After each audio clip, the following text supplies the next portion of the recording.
Fala pessoal, tudo bem? Não sei em que momento você está assistindo essa aula, né? Agora são 15h22 da tarde, né? Aqui na minha cidade.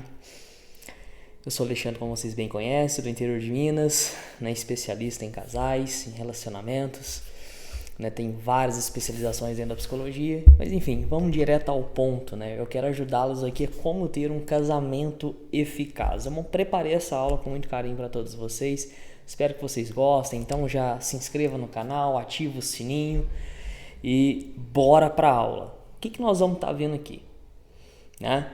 O casamento ele exige esforço contínuo, compreensão mútua, comunicação aberta, valorizar o outro, aprender, né, com as diferenças e trabalhar nisso, né, porque juntos, né, vocês podem sim resolver os problemas, né, que são esse companheirismo, essa sinergia, como eu gosto de chamar, ela que é esse elemento chave para que vocês consigam de fato evoluir, crescer. Por quê? Os imprevistos vão acontecer, problemas vão surgir, mas eu deixo uma pergunta aqui: quem é você no caos? Quem é você quando o problema aparece? Você é a pessoa proativa, disposta a resolver, quer colocar a mão na massa, você não terceiriza a responsabilidade, você simplesmente assume aquilo que é, né, que é da tua parte resolver e até mais. Porque, olha, nem tudo que acontece conosco... Deixa eu pegar minha água aqui.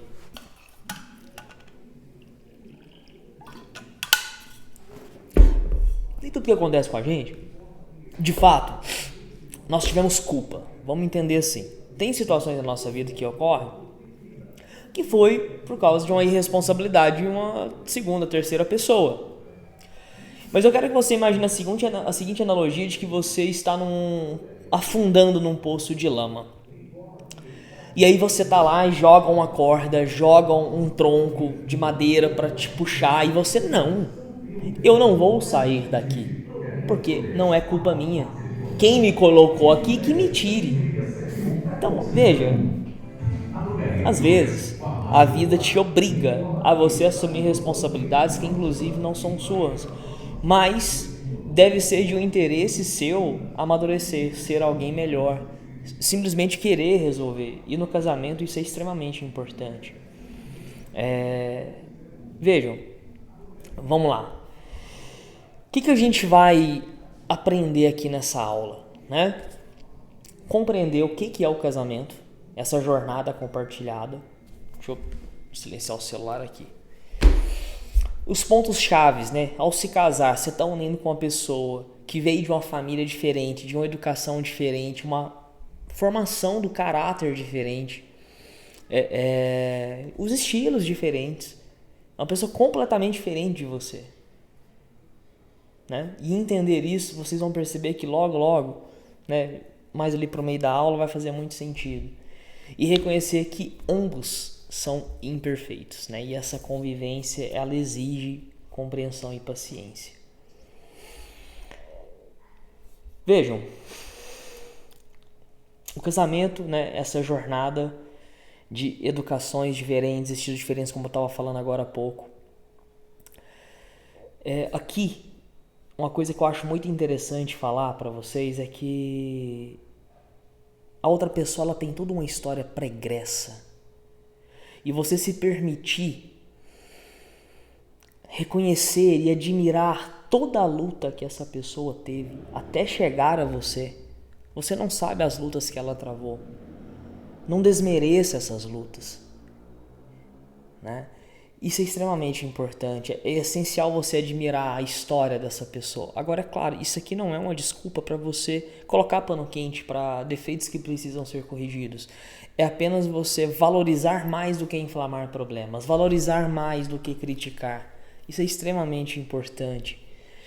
Reconhecer essas diferenças é o que ajuda a viver, né? Vocês têm um passado, né? A formação do caráter de vocês, talvez a sua foi boa. A sua formação do caráter, ela foi, caramba, e é mérito dos seus pais. Eles te educaram assim. Mas talvez o seu cônjuge não. Ele não teve o mesmo. Um pai abandonou, ou a mãe abandonou, os dois se divorciaram, né? Brigas e brigas, né? Inclusive existem vários transtornos que se desenvolvem justamente a partir do que? Dos traumas, como nós estamos vendo aqui. Então, essa formação do caráter, o passado da pessoa, né? Como ela foi educada, isso é muito importante, né? De vocês terem, inclusive, essa conversa no namoro. Agora, a gente sabe que a maioria não tem esse tipo de conversa no namoro, muitos, inclusive, pulam todas as etapas. Então, é uma conversa pertinente de vocês terem ainda agora, não é tarde, para o quê? Para se resolverem. Às vezes tem coisas que dói na pessoa é por causa de um trauma. E aí aqui eu não estou querendo dizer que é para que essa pessoa se determine a partir daí. Você não pode se determinar a partir dos seus traumas. Você não é os seus traumas. Eles fazem parte da sua história. Eles fizeram parte da sua formação do caráter. Mas você tem que chegar num momento da sua vida que você precisa escolher, amadurecer e superar. E seja por meio da psicoterapia, seja por um tratamento junto com um psiquiatra, às vezes desenvolver algum transtorno. Os seus traumas não podem te determinar. Então é preciso que você, que tenha tido essa educação, essa base familiar desestruturada, você precisa se atinar, entender que você não pode ficar lá no poço de lama, entendeu? Ah, mas a culpa lá da minha infância, não sou... Não, você tem responsabilidade agora. Você saiu do mar da ignorância, você entendeu que tem algo de errado. E o outro, ter empatia, ter paciência nesse processo que vai envolver o tratamento. Né? Que justamente esses traumas que levam a pessoa a agir de maneira imatura, essa bagagem que é pesada, que começou tudo ali na formação do caráter. Pensem comigo, não adianta você ter passado por muitas coisas, porque tem gente que é assim, caramba, eu vivi tanto, eu sofri tanto, tem uma bagagem enorme, tá? Mas você não converteu essa bagagem em experiência, ela não passou por esse processo. Então, de nada adianta. Você só tem peso. E um peso que inclusive te trava de andar. Um peso que te trava de seguir adiante na sua vida. É preciso que você faça essa conversão, sabe?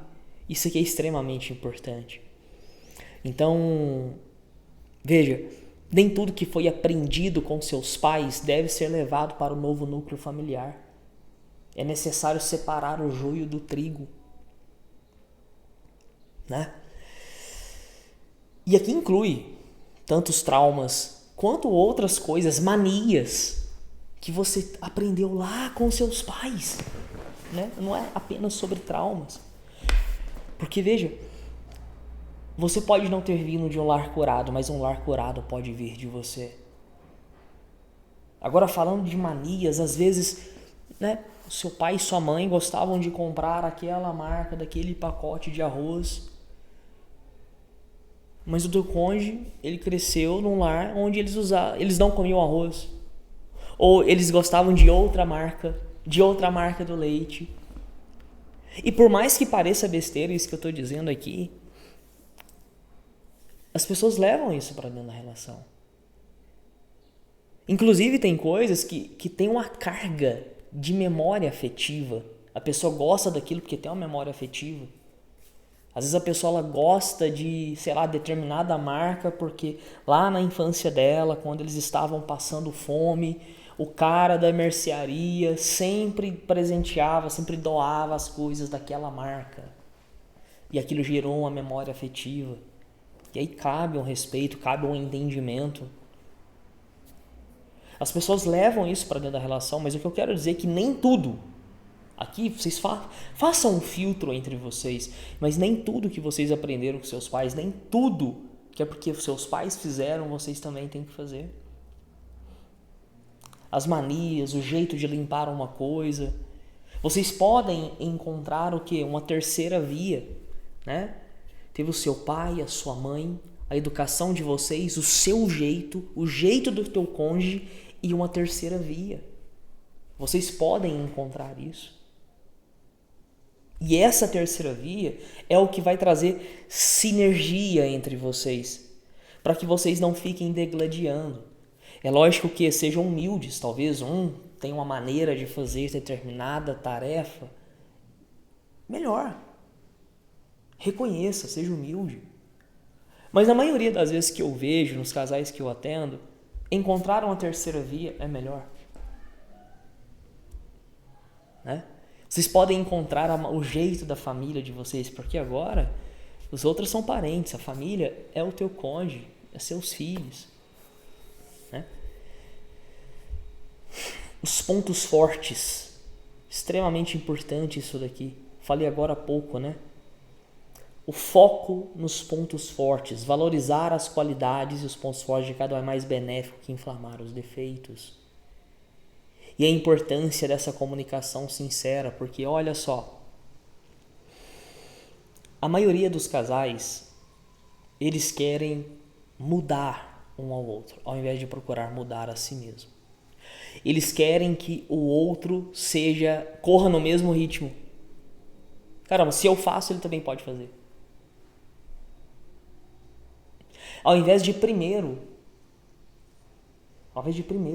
valorizar os pontos fortes que ele já veio. Vocês são diferentes. Vocês podem criar essa sinergia buscando o melhor de cada um. Não há problema nenhum, não há problema algum em você querer que o teu cônjuge seja melhor e você vê potência nele. Mas do que adianta você querer fazer isso se você antes não valoriza o que ele já tem de melhor? Se você não faz questão de dar destaque porque ele já veio, para as habilidades que já veio com ele.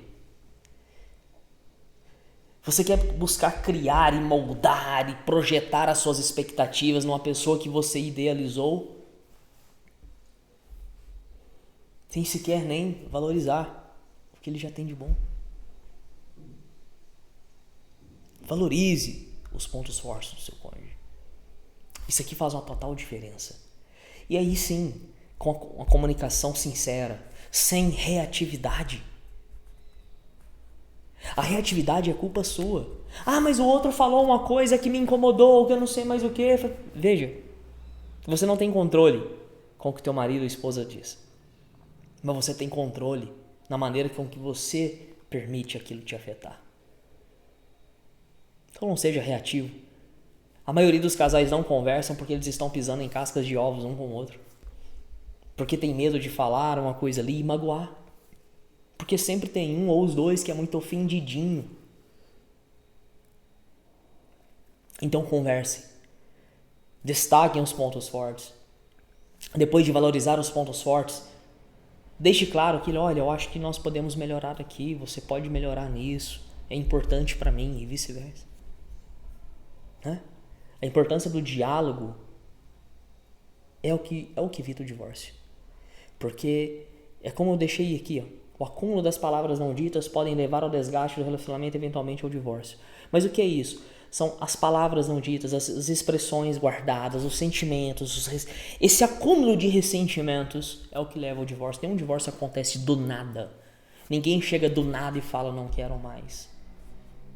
Expresse, comunique, converse. Agora é claro, não precisa ter DR todo dia. Nenhum casamento aguenta discutir relação todos os dias, conversa séria todo dia. Sejam leves. Mas também, né, não deixem de conversar. Equilíbrio. Um equilíbrio é importante. Nossa, escrevi errado aqui. Escala da importância. Era escala da importância. Esse aqui é um exercício de, né, metodificação. Na verdade era para estar metrificação. Tudo bem, corretor aqui. Que é usar uma escala de 0 a 10 para medir a importância de atividades ou decisões. Né? Isso aqui ajuda a vocês chegarem num acordo mais justo. E aqui a gente tem o grau de satisfação, ou seja, o grau de satisfação é aquilo que faz com que vocês evoluam enquanto casal, e o grau de estagnação é aquilo que você não diz, que você não fala, que você não é honesto, e você vai manter na relação assim, ó, nessa estagnação.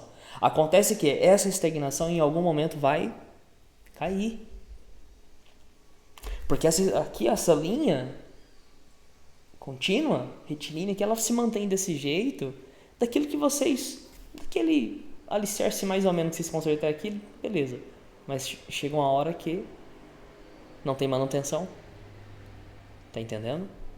A manutenção da união do casal é uma coisa extremamente importante para o resto da vida. E aí, como que funciona essa metrificação? O que vocês têm que fazer? Sempre que vocês forem discutir, eu vou dar um exemplo aqui bobo, né? Você quer assistir um filme de ação e a sua esposa ela quer ir tomar água de coco no parque da cidade. Sejam honestos, pergunta, amor, mas na escala de 0 a 10, quando você quer lá tomar essa água de coco? Aí ela, 3. E você, amor, quando você quer assistir esse filme de ação? Ah, amor, sério, de verdade, 8, semana, trabalho, fui foda, né? Eu queria era fazer uma pipoca, comprar um guaraná e a gente fica de boa aqui juntinho assistir um filme. A gente pode conversar depois sobre o filme, né? Para ter um momento de qualidade ali e falar sobre o que a gente assistiu e tudo mais. Não, amor, então tudo bem. Isso é mais importante para você.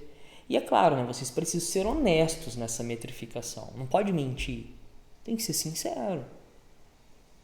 Né? Porque senão sempre vai ceder só para um lado. E a ideia aqui é um ganha-ganha. É vocês dois se entenderem e ter sinergia. Tá? Então, essa comunicação sincera e com amor, sem deboche, e colocando essa metrificação, né, essa nota, se entende classificando desse jeito, fica muito fácil de vocês chegarem a um acordo. Criar culturas familiares. Isso aqui é extremamente importante, né, porque a memória afetiva é justamente criar e fortalecer esses momentos positivos de gratidão, né? Essas expressões onde vocês demonstram afeto. O que seriam essas situações? Eu até achava besteira, né? Algumas famílias que, sei lá, parece que era um alvoroço tão grande, né? Um exemplo, o marido chegou em casa e aí a família toda, vamos receber o papai, yeah! Né? No aniversário de alguém, né? Fazem um evento no aniversário, né? Há muitos anos atrás eu achava isso besteira e eu mudei esse pensamento e principalmente hoje, né, dentro do meu casamento, a nossa filha aqui, eu percebo o quanto esses momentos, e são bregas mesmo, mas o amor tem que ser assim, brega, o quanto esses momentos eles geram pertencimento, valoração, extremamente importante, sabe? Na hora que a esposa faz ali uma comida no domingo, né, um negócio muito especial, né, o pai pede os filhos para levar, tá, vamos bater palma para mamãe. É exagerado, mas é isso. Essa demonstração de amor. Caramba, que delícia, amor, e os filhos, mamãe. Né? O dia que o marido fizer um churrascão para a família, a mãe também puxar os filhos e falar assim, gente, olha esse churrasco do papai, vamos aplaudir o papai, viva o papai. É besteira mesmo, parece besteira mesmo, é brega, mas isso é importante para a família. E criar esses tipos de cultura, sabe? Você pode ter o teu jeito, você pode ter o dia do cinema. O dia do cinema. É extremamente proibido levar colchão para a sala. Ninguém dorme na sala. Mas o dia do cinema, que isso acontece uma vez na semana, uma vez a cada 15 dias, vocês levam o colchão para a sala. Quebra a regra com as crianças. Coloca tudo escuro, arruma um projetor, as crianças ajudam a fazer o brigadeiro. Criar essas coisas é muito importante. Eu tenho um amigo que ele toda quinta-feira pede pizza e come pizza com a mão, ele e a família, ouvindo música italiana, porque eles, né, têm familiares italianos e tudo mais, ele quer colocar essa cultura, e eles fazem isso toda quinta-feira. O mais velho deles deve estar com 4 anos, se eu não me engano, e eles fazem isso, né? Enfim, é muito legal isso. Extremamente importante. O bom humor, né? O bom humor é uma das chaves também para o casamento eficaz. O casamento eficaz que tem o casamento que tem um bom humor, ele de fato se torna eficaz porque o bom humor traz leveza. O bom humor, ele te ajuda a lidar com situações em que normalmente nós falamos um palavrão, fechamos a cara, né? E isso vai gerando um clima tão ruim no lar, sabe? Quando o negócio não dá certo. Hoje, por exemplo, aqui em casa, eu não consegui me controlar tão bem, né? Normalmente nos sábados eu dou manutenção aqui, fazer algumas coisas para minha esposa.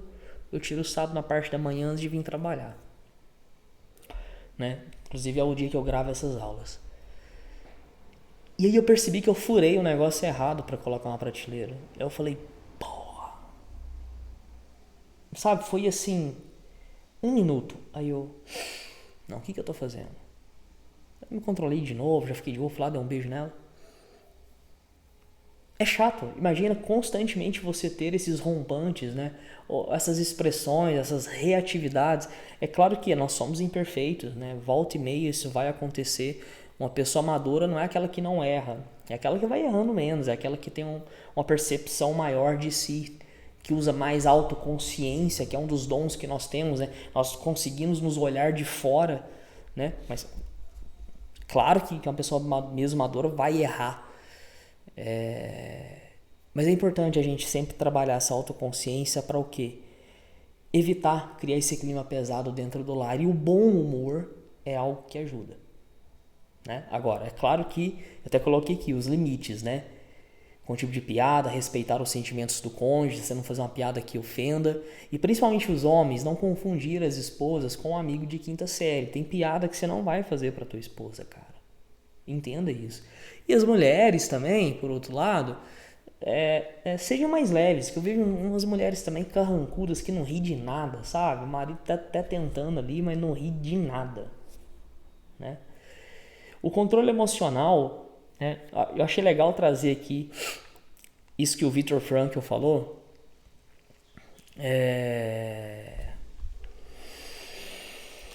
Porque ele dizia que a felicidade não é que ele dizia, aqui fui eu que coloquei desse jeito, é porque o Viktor Frankl ele falava que a felicidade ela não pode ser perseguida. Mas ele também falava que nós precisamos dar um sentido à nossa vida mesmo em momentos que existam sofrimentos inevitáveis. Porque existem sofrimentos que você pode evitar e existem sofrimentos que não são evitáveis. E o que você faz quando eles não são evitáveis? Você precisa dar um sentido para aquilo, porque senão já está amargo viver com um sofrimento que é inevitável. Imagina se você não traz um sentido, né? Então, buscando interpretar o Viktor Frankl, né? E percebendo que nós somos seres humanos que nós temos emoção, nós primeiro sentimos para depois pensar. Só que entre esse estímulo e resposta mora a nossa felicidade. O que eu quero dizer com isso? Né? É entre esse estímulo e resposta que nós nos controlamos. É entre esse estímulo e resposta que nós podemos dar o sentido.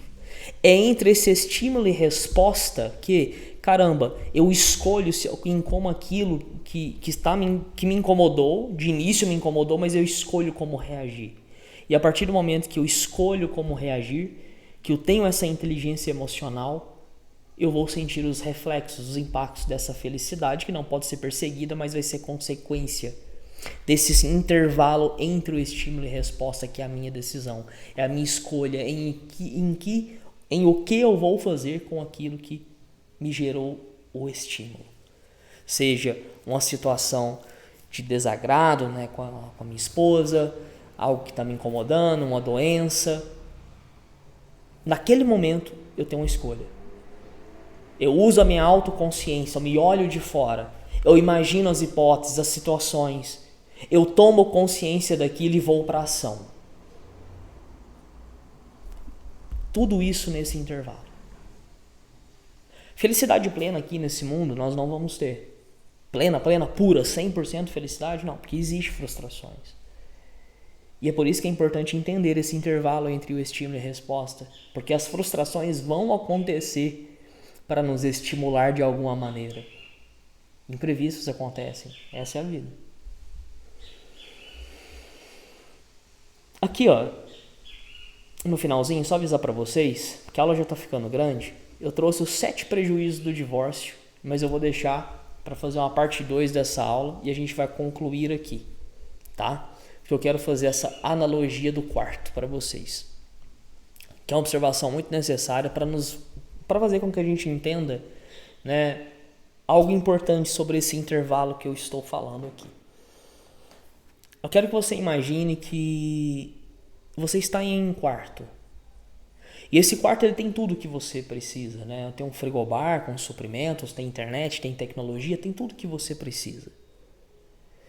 Né? Você se considera autossuficiente, não precisa de mais nada. E muitos chamam isso por aí, vulgarmente, de amor próprio.